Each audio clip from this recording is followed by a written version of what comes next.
Bom, gente, então voltamos aqui para encerrar essa parte do plural dos substantivos compostos com uma opção, né? Um caso em que a gente tem aí uma opção, né? A gente pode escolher se a gente quer colocar os dois no plural ou só um deles, tá?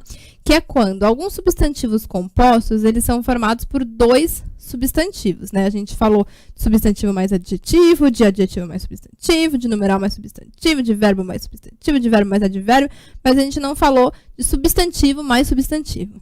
Normalmente, quando a gente tem um substantivo composto, que é composto por dois substantivos, o segundo substantivo ele vai ter uma função similar à de um adjetivo, que ele está ali meio que para qualificar o primeiro substantivo, né, e para restringir ele a um determinado grupo. Então, a gente fala que ele funciona como se fosse um adjetivo. Nesse caso, a gente tem duas possibilidades. A gente pode escolher se a gente vai colocar as duas palavras substantivas no plural, porque substantivo é variável, e aí os dois podem ir para o plural. Ou eu vou escolher se eu quero colocar somente o primeiro substantivo no plural. E aí a gente vai entender logo mais, quando a gente falar de adjetivo e de plural de adjetivo, a gente vai entender por que eu posso colocar somente o primeiro substantivo no plural, né? Porque a gente vai ver que quando um substantivo estiver funcionando como adjetivo, ele costuma não ir para o plural. Então, por isso é que eu tenho essas duas opções. Ou eu simplesmente coloco os dois no plural, e banana prata vira bananas pratas, ou eu posso pluralizar somente o primeiro substantivo, e aí banana prata pode ficar bananas prata, certo? Bom, a minha sugestão é que, embora seja opcional, vocês sigam aí com a segunda opção, colocando no plural somente o primeiro termo, porque alguns vestibulares, algumas bancas, elas optam por essa opção aí de colocar só o primeiro termo no plural. Então, para não ter problema nenhum, não ter nenhuma chance aí de erro, minha sugestão é coloque somente o primeiro no plural. Só que se você colocar os dois, também não está errado, porque é uma opção, certo? E aí, antes da gente encerrar, eu queria só fazer uma observação. A gente se confunde muito, às vezes, com palavras que são praticamente a mesma formação e a gente não entende por que o plural é diferente.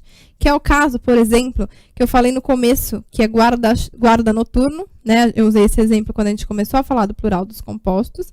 E uma outra palavra que é bem parecida, se você for ver, que é guarda-chuva, né?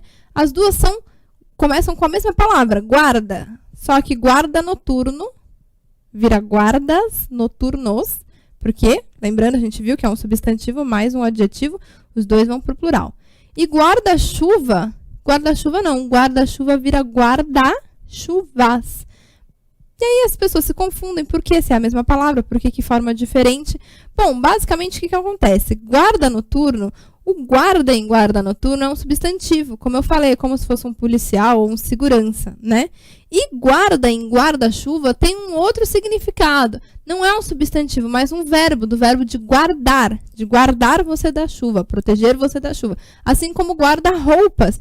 Guarda-roupas é uma palavra que já tem o segundo termo pluralizado e simplesmente não tem como formar mais plural, porque guarda está no sentido de verbo, de guardar as suas roupas. Então, o guarda-roupas, os guarda-roupas. O guarda também não muda.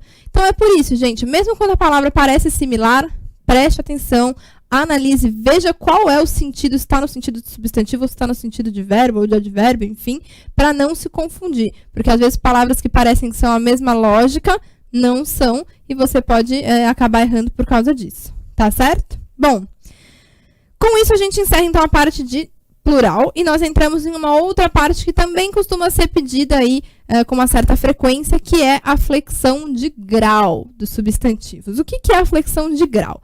Bom, a flexão de grau é quando a gente faz uma gradação, certo? Então, quando a gente está tendo uma gradação ou para um diminutivo, né? Então, uma gradação para um tamanho menor, ou uma gradação para um tamanho maior, um aumentativo. Então, basicamente, a gente tem aí 3 possibilidades de graus dos substantivos.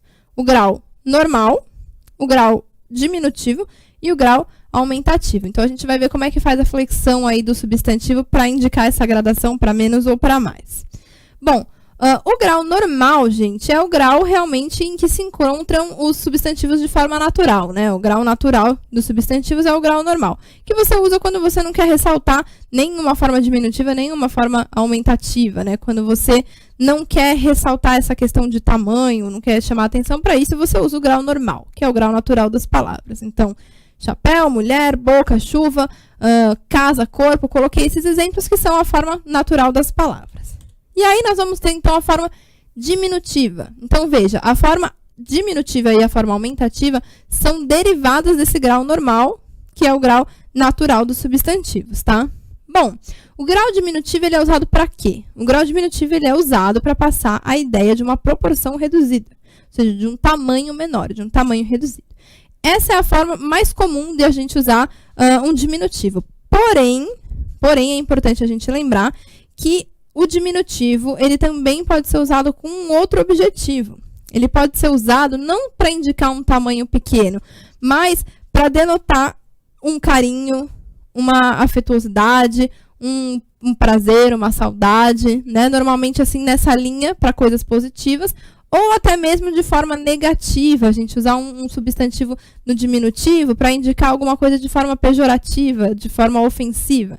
Então veja só, eu tenho aqui, por exemplo, alguns exemplos que realmente são de tamanhos reduzidos, como boquinha, mulherzinha, casebre, chuvisco, né? São os diminutivos. E eu posso falar, por exemplo, assim: ah, mãezinha, você faz para mim o café, por favor? Se eu estou falando mãezinha, esse diminutivo de mãe não necessariamente quer dizer que a minha mãe é pequena, né? Que é uma mãe pequenininha. Na verdade, eu estou usando uma forma afetuosa, carinhosa, né? Para convencer a minha mãe a ir a fazer um café. E que mais? Eu posso usar também para o lado ruim, quando eu falo assim: ah, aquele professorzinho me reprovou. Então, professorzinho não quer dizer que é um professor pequeno, mas eu estou menosprezando o professor, falando que ele não é capaz, que ele é mediano, né, que professorzinho meia boca, né, me reprovou. Então, é importante a gente saber que o diminutivo ele tem essa dupla função aí, não é somente para indicar o tamanho reduzido, certo? Bom, e como é que então eu formo o diminutivo a partir do grau normal de uma palavra? Eu posso fazer isso de dois jeitos diferentes. Um deles vai chamar analítico e o outro vai chamar sintético. Então, vamos pensar. O analítico, que faz toda uma análise ali, ele é a forma mais comprida de você formar um substantivo, de você formar um diminutivo. Por quê? Você vai pegar um substantivo no seu grau normal e você vai colocar junto dele um adjetivo que indique a noção de redução de tamanho, né? Então, a noção de diminuição. Como, por exemplo, o adjetivo pequeno ou o adjetivo minúsculo e até sufixos como prefixos como o mini, o micro, que a gente pode usar para indicar um tamanho reduzido. Então, por exemplo, eu posso falar espaço pequeno, e aí você tem essa ideia de diminutivo do espaço, e rua minúscula. Então, eu juntei esse adjetivo com o substantivo normal e fiz uma forma diminutiva que a gente chama de analítica, que é a forma mais comprida. Se a gente pensa no diminutivo sintético, para a gente saber e lembrar qual que é o sintético, vamos pensar assim. Sintético vem da palavra síntese. O que é uma síntese? É um resumo. Então, se eu quero resumir, eu quero fazer um diminutivo resumido, é porque eu quero passar a noção de diminutivo sem usar duas palavras, usando uma palavra só. Então, eu vou passar essa noção de diminutivo direto no substantivo, não vou usar um adjetivo junto. Pelo substantivo, ele vai variar e vai indicar essa noção de diminutivo. E como que ele vai variar? Com um sufixo, gente, de novo. Aula de estrutura, formação das palavras, a gente falou o que são os sufixos e como é que a gente forma novas palavras a partir da sufixação. Então, você pega um sufixo que indique diminutivo, que o mais comum é o inho ou zinho, e aí você junta ali no radical do substantivo e você faz o espaço virar um espacinho. Você faz aquela rua minúscula virar uma ruela, que é um outro sufixo de diminutivo. Então, a gente tem o inho e zinho, mas a gente tem também o isco, o ebre, o ela, o acho, o áculo e por aí vai. Certo? E para o aumentativo, gente, basicamente a mesma coisa. O grau aumentativo, assim como o grau diminutivo, ele também tem uma dupla função. Normalmente, ele é usado para indicar um tamanho maior, uma proporção aumentada, porém, ele também pode ser usado com um valor depreciativo. Normalmente, para você indicar uma coisa deformada, ou uma brutalidade, uma grosseria, né? E em alguns casos, até na parte positiva, você indicar um apreço por alguma coisa. Mas, normalmente, ele é mais usado para coisas negativas, como deformidade e brutalidade. Então, se eu falo, por exemplo, aqueles dois homens arrões vieram invadindo a fila, então não quero dizer necessariamente que os homens eram grandões. eu só quero dizer que eles foram brutos, né, na forma como eles agiram. Então, eu usei o aumentativo de homem, homenzarrão. Então, o aumentativo tem essa dupla função também. Então, aqui, por exemplo, algumas formas aumentativas. Chapéu virou chapelão, boca virou bocarra, casa virou casarão e corpo virou corpanzil, né?